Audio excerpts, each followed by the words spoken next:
Hello and welcome to My Week in Baseball. I'm your host, Phil S-Truth Harrison. You're listening to Season 5, Episode 1.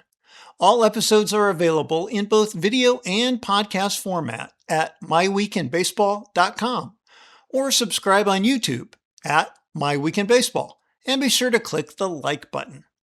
First, thank you to Rose Petal Studios for the logo and artwork created especially for this show. Learn more at rosepetalstudios.com. And many thanks to Ari S-Truth in Nashville for our excellent intro music. Well, today we've got a lot to talk about. Is it possible for a starting pitcher to get not a single batter out and still end the inning? Which team is the absolute worst for being a fan? The robots have come to MLB, and no, this isn't a sci-fi story, but it may feel that way. The Lead Glove Award for this upcoming season, a quick book review of Make Me Commissioner, and a blast from the past featuring a slow tosser from the south side of the Windy City. Of course, we'll also have a timely Blimerick, our baseball limerick, along the way. So let's get right to it. Just a reminder, the World Baseball Classic, the WBC, begins today in Tokyo, and as of this recording, Korea had already beaten Czechia 11-4 to get things started. It should be a lot of fun, although it's hard to beat the Ohtani versus Trout matchup that ended the last WBC back in 2023.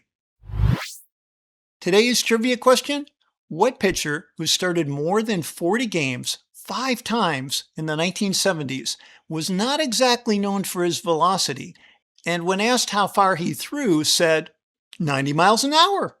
I threw it to the catcher at 45, and he threw it back at 45. That's 90 miles. So who said it? And extra credit if you know why he threw so slowly. Next up, now that spring training has started, we've got this from a recent game of the Giants versus the Cubs. Can you pitch to 3 batters, get none of them out, and still end the inning? The answer, of course, is yes, if there's a triple play involved, which, of course, triple plays are rare to begin with, and usually the batter hits into the play either on a line drive or a sharp grounder. In other words, typically the pitcher would get the batter out at the start of the triple play. In this game, that didn't happen. So after a crazy start to the inning, where a fire alarm goes off and people are being ushered out of the stadium, Ray is not surprisingly a little rattled. He walks the first 2 batters, and then the Cubs' next hitter bloops one over the Giants' new second baseman, multi-time batting champ, Luis Reyes, who got to the ball after 1 hop. So if you're counting, that's now 2 batters walked, and this is a base hit because it bounces over the second baseman's head. Nobody out. Runners speeding around the bases. So anyway, Reyes heaves the ball back into the infield where first baseman Rafael Devers cuts it off, and he throws to the shortstop who's covering second base because the batter is trying to take an extra base. He's quickly thrown out. There's out number 1. Now you can believe that. But now suddenly there are 2 more base runners, the 2 who had walked, and they're both heading toward third. One of them rounded third and stopped, and the other one just kept on going and is right behind him. Oops. Anyway, so the runners are both tagged by the third baseman, but only one of them is called out, and that makes out number 2. So it leaves Matt Shaw, the runner, safe at third. Except then, inexplicably, he walks off the bag. They tag him again, and this time it's out number 3. It's the craziest triple play. Now, I know it's only spring training. If you're counting, that was a 4-3-6-5 triple play. So that's second base to the first baseman, to the shortstop covering second base, and then on to third base. Anyway, you never know what's going to happen, but yes, it is possible to not actually get anybody out with your pitching and end the inning. It has now happened. Next up, well, many teams could qualify as being tough to be a fan of. You know, if you like the White Sox or the Rockies, well, you're in for a long season. And until recently, the Sacramento, let's make that just Athletics, may have fallen into the basket too.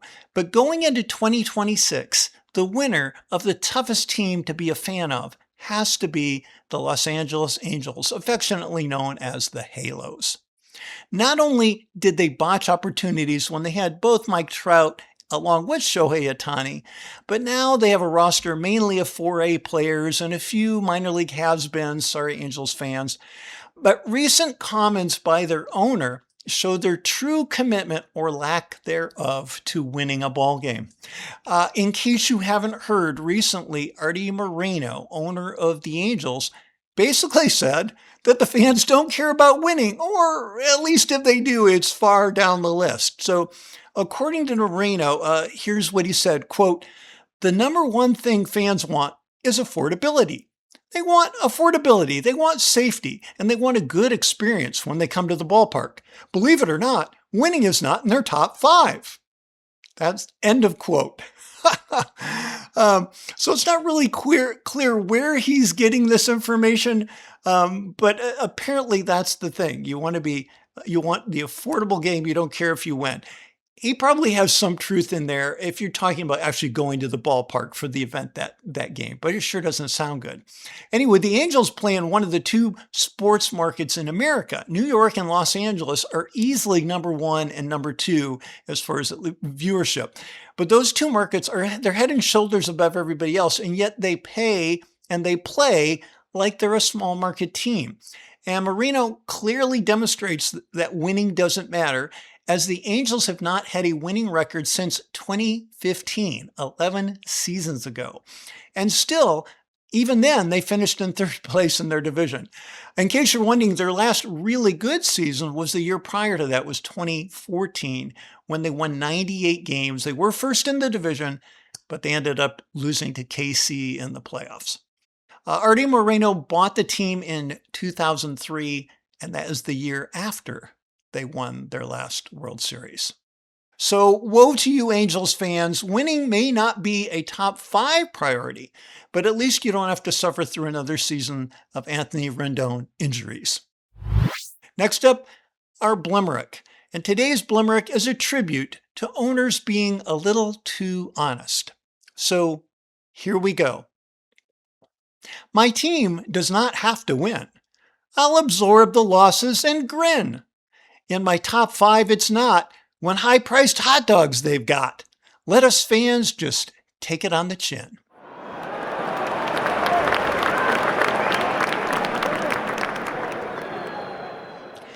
Now, new for this season, the Robo Umps are here. Well, sort of.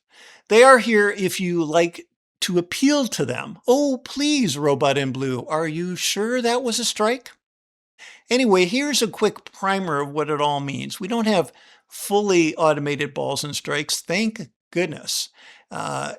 We don't have fully automated We don't have fully independent human umpires anymore, I will say. That would probably be a good way to put it. But here's the quick primer. So each team will get 2 challenges per game. And in fact, you'll now see in the box score overlay that appears on most of the broadcasts, kind of on the left side off to where like the score is, they'll have a couple of bars, and those bars will be how many challenges the team has left. They can only be called by the pitcher, the catcher, or the batter. They can't be called by the dugout. And the umpire can disallow a challenge if he believes the person making the challenge was inappropriately given information. Like, I don't know, somebody from the dugout yelled, challenge that, or a fan in the stand said, that's not a strike or something. But if they feel like it was an aided appeal, like they had insider information or something, then they can't do it. And the broadcasts are no longer going to be showing, when they show the pitches come in with little circles around kind of a strike square, they're no longer going to color them in like green and red to indicate ball or strike, because you're not supposed to know, at least not for several seconds. So you've got 2 seconds to make the call. You have to tap your cap, and I believe verbally also say challenge. And then they will take a brief thing. The Robo Ump will display what happened on like the Jumbotron, and it's only supposed to take a couple of seconds per challenge. And teams shouldn't use them too often, but if you use them and you're right, you get to keep them, right? So you could challenge multiple times a game. I'm thinking in the minors, the average number of challenges was right around 4, which would be right around the 2 um, allowed per game that people had anyway. So it's not going to add a lot of time to the game, but it probably adds a minute or so. Anyway, some of the players are particularly good at this. Some pitchers, Max Scherzer in particular, I think has said he's not going to do it. And I think some teams are probably going to tell certain players, please don't challenge. The catcher so far have been the most adept. And I think part of that is, well, their knowledge of the strike zone because they're behind the plate all the time. And their view. So they're going to be standing in a place that's probably easier for them to tell if something's a ball or strike as well. Although, interestingly, catchers are not any better than the average person when they're batting. They have the advantage when they're crouched down and they're in that view and they're the catcher. The Giants, Patrick Bailey in the early going, at least in spring training, is especially good at this. So I think you can expect to see a whole new set of statistics based on when players are above or below average at challenging pitches and what their percentages are. Is this an 80% challenge guy or whatever? It's going to be something kind of silly like that. Anyway, the zone, the strike zone is a flat plane. The automatic umpires are going to be looking at a flat plane that rises in the middle of the plate, so 8.5 inches back, right across the center of the plate, halfway back from the front. The pitch is not a strike if it just catches the very front of the plate or the very back only. It's actually got to cross this kind of imaginary plane in the center of the plate. The sides of the strike zone are clear because it's the width of the plate, the 17 inches, just like it was before. But the bottom and the top are based on the player's height, not their batting stance. So the top of the zone is a percentage of the player's height, 53.5%, and the bottom of the zone is 27% of the player's height. So this could be an issue for players who crouch, as the top of their zone is probably a little higher than they're used to. Think a player like Carlos Correa, who at least has some crouch to his stance. Although nobody currently playing has the extreme crouch of a player, say like Ricky Henderson. So perhaps it won't make that much difference. The other thing that's kind of interesting is that umpires have historically called a more rounded strike zone rather than the perfectly rectangular strike zone that the Robo Umps will go by. And so that has tended to mean that human umpires have called strikes on higher pitches than we are likely to see with a real ump. So maybe advice to a batter would be, don't swing at the high heat. If you can't hit it, don't swing at it. If the umpire calls it a strike, it might be a good time to challenge. But you know what? If it's the first inning, maybe it's not a good time to challenge. Or if there aren't runners on base, maybe it's not a good time to challenge. And I think we're going to see how this plays out, but it's going to be interesting too, because, your teammates could be kind of mad with you if you are making calls and you lose, and especially if you lose in maybe a non-key situation and then later in the game, you don't have that challenge when maybe it could have made a difference. Well, so we'll see how that works, but it's 2 challenges per game up through the 9 innings. And then if you get into extra innings and you've used all your challenges, you do get 1 more in each of the extra innings if you if you used up all of your previous challenges. One thing it's going to do, though, is it's going to get rid of any arguing about balls and strikes. Now, I think there's been less of that lately, but we certainly still had it. And so, if you enjoyed the old days of the manager going face to face with the umpires, I think, and their likely ejection, I think those days are over too. The days of Earl Weaver and like kicking the dirt on the umpire and some of the other antics that used to go on. Next up, well, of course you're familiar with the Gold Glove. That's been around for a very long time. And more recently, the Platinum Glove, which recognizes the very best defender in each league. Well, I've got a new one for you. I'm calling it my preseason Lead Glove Award. And going into 2026, I'm awarding it to a team, the Padres. And my award goes to whomever they have playing first base. Because believe it or not, the Friars intend to have a three-person platoon of some of the worst fielders you've ever seen. The best of the group is Gavin Sheets, who is projected to be the primary first baseman, at least against right-handers, so against the strong side of a platoon. And let's hope for the Padres' sake that he gets most of his starts at first base, because even though he's not great, he's a -4 outs above average career, which isn't horrible, but it's certainly better than him playing in the outfield where he is -13 outs above average career. So he's probably the best choice they have. But against left-handed pitching, they could have some platoons. And one of the possibilities is the newly acquired Nick Castellanos, who I don't believe has ever played first base in the majors. Certainly, if he has, it's not been a very long, it's been a very long time. He came up with the Tigers years ago as a third baseman, and in recent years has played outfield, probably the worst outfield in recent years. He gotten worse. In 2023, he was -4 outs above average. In 2024, it was -8. So twice as bad, at least based on that measure. And last year, it was 3 times as bad. Last year, it was -12 outs above average. So in 2025, Nick Castellanos was the worst defender, the first worst outfield defender in baseball, although he was tied with Juan Soto. But okay, with Juan Soto, you probably can put up with that due to the bat. And also Joe Adele. So, oh, Angels fans, I'm so glad that winning is not in your top 5.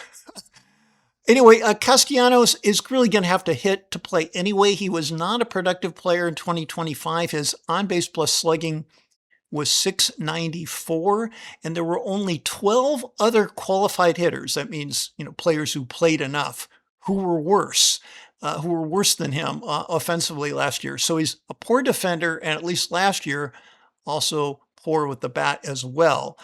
He had a negative WAR, so his value was actually less than a replacement player. So ugh.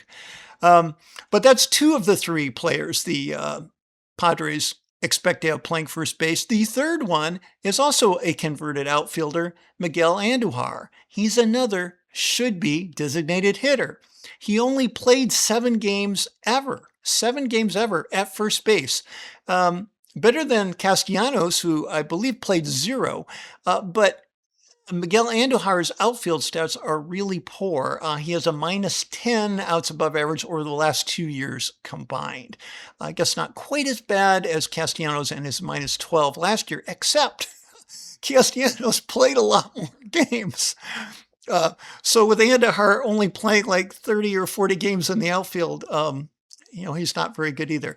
So you've got a situation, you've got Gavin Sheets, Nick Castellanos, and Miguel Andujar, each of whom will probably play some third base for San Diego, each of whom is quite a bad defender. Sheets is probably acceptable if he were to hit okay. Not great though. But Castellanos and Andujar, you just can't believe they're going to be very good. Any of these guys are going to have to hit, and I think the Padres are going to be lucky to get league average hitting out of that slot. So anyway, there you have it. That is my Lead Glove Award, my preseason Lead Glove going into 2026, whoever plays first base for the San Diego Padres. Next up, a quick review about the book Make Me Commissioner by Jane Leavy. Now, it is a terrific book. It's a great idea in that she talks to people throughout the game and she throws out a number of ideas. She talks to them and says, what would make the game better? What about this idea? What about that idea? She goes to places like Driveline where they're teaching people to hit or throw based on all of the statistics that are coming in. And she talks to people about that as well. What are the things in the game that could be better? And some of the ideas are fun. She talks about the Savannah Bananas and some of the things they do to make their games interesting. Of course, it gets more carnival-like when you're in that atmosphere. There's some balance there. You want the professionalism of going to the game, but you also want it to be enjoyable, and you don't want it to just be what the 3 true outcomes: the walk, the strikeout, the home run. If really that's all it is, You want to see some great plays, some athleticism, some running, some pulling bases, gosh, maybe even a bunt or two. But anyway, she throws out a lot of ideas. Some might work, some might not work.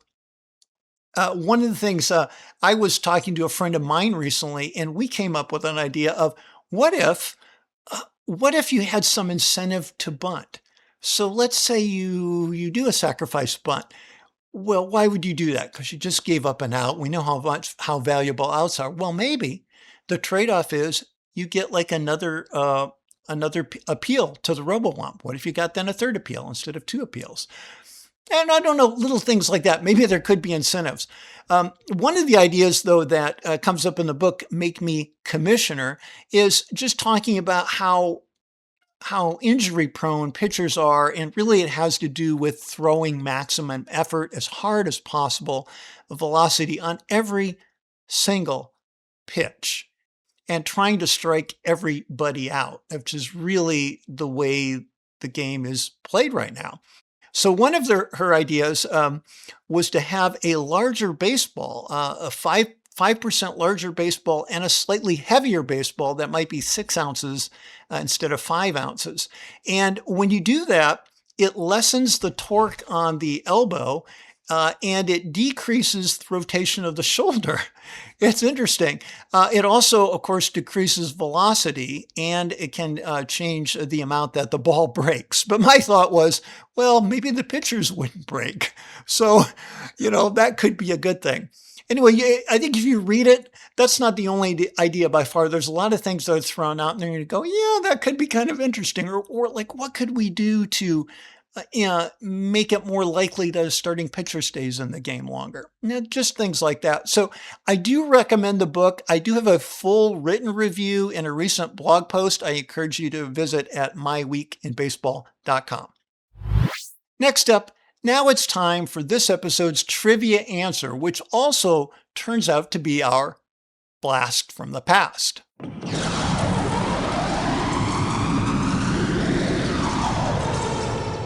So the trivia question I'm going to repeat to you, it's really what pitcher who started more than 40 games 5 times in the 1970s and was not exactly known for his velocity said, when asked how fast he threw, I throw 90 miles an hour. I throw it 45 to the catcher, and the catcher throws it 45 back to me. That makes 90. An extra credit if you know why. So the answer, of course, is Wilbur Wood. And the reason, the why, is because he was a knuckleballer. And this came up reading an article recently by Tyler Kepner of The Athletic. I encourage you to subscribe to The Athletic. It is terrific sports writing overall, and particularly about baseball. Anyway, Wilbur Wood had a fascinating career. He threw a lot of innings and pitched a lot of games. Between himself and Jim Katt, they started half of the games for the Chicago White Sox in 1974 and 1975. They started, between those two pitchers, they started half the games. Can you imagine that? Can you imagine? Remember, right now we're going to 6-man rotations a lot of the times. I mean, we say we're using a 5-man rotation, but so often there's a day off in there. I just can't imagine that. And there's some great quotes and examples in the article. For example, Roger Angell, the baseball writer, once said of Wilbur Woods that his physique, he looked like a left-handed accountant or a pastry chef on a Sunday outing. I mean, this stuff is great. Can you imagine a pitcher looking like that today and being able to do that? A left-handed accountant. Could have been me. Believe it or not, Wilbur Wood was once the starting pitcher in both games of a doubleheader. What is this, softball? How could he do that? It's remarkable. And ironically, as a Tiger fan, it was a Detroit player who brought an early end to the career of Wilbur Wood because back in 1976, Tigers center fielder Ron LaFleur hit a line drive off Wood's knee. Now, to me, what was even more remarkable is he ended up playing a couple of more seasons after that, but he was never the same. Anyway, again, read the full article by Tyler Kepner of The Athletic. And let's take a look at just a little bit that blast from the past aspect of the Wilbur Woods and his career. I'm just going to give you a few of the highlights here. So Wilbur Woods began pitching in 1961 at age 19. He only tossed 13 innings that year, and he ended his career in 1978. So if you followed the game anytime in there, you may remember him. The part I find fascinating is really this is the 1970s, where he goes starting in 1971.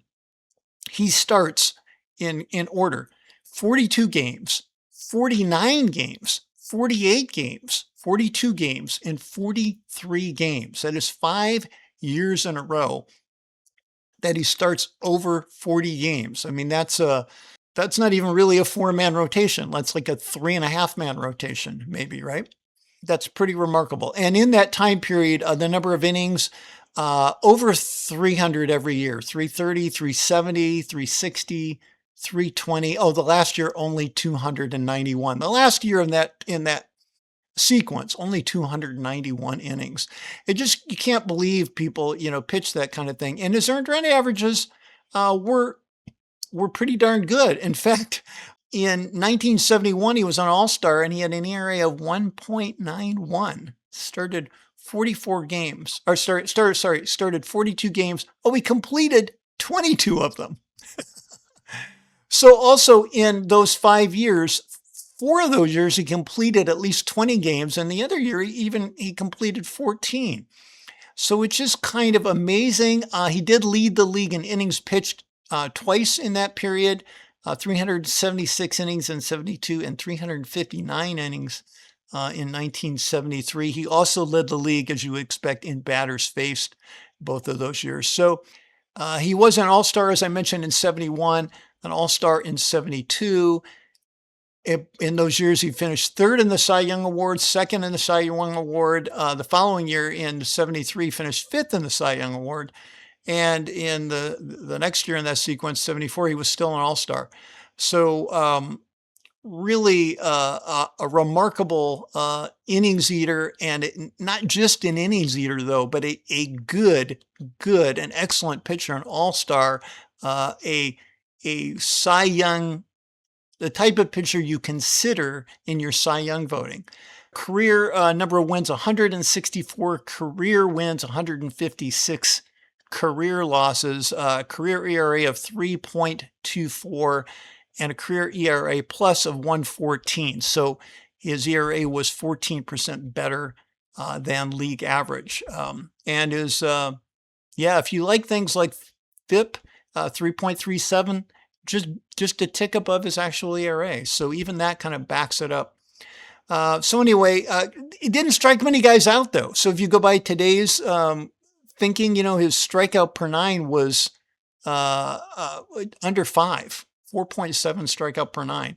So, now you expect a guy, if a guy isn't striking out like 8 per 9 or something like that, you don't even really consider him anymore, right? So this is a guy below 5 strikeouts per 9 innings. Anyway, that's Wilbur Wood and the answer both to today's trivia question and our blast from the past.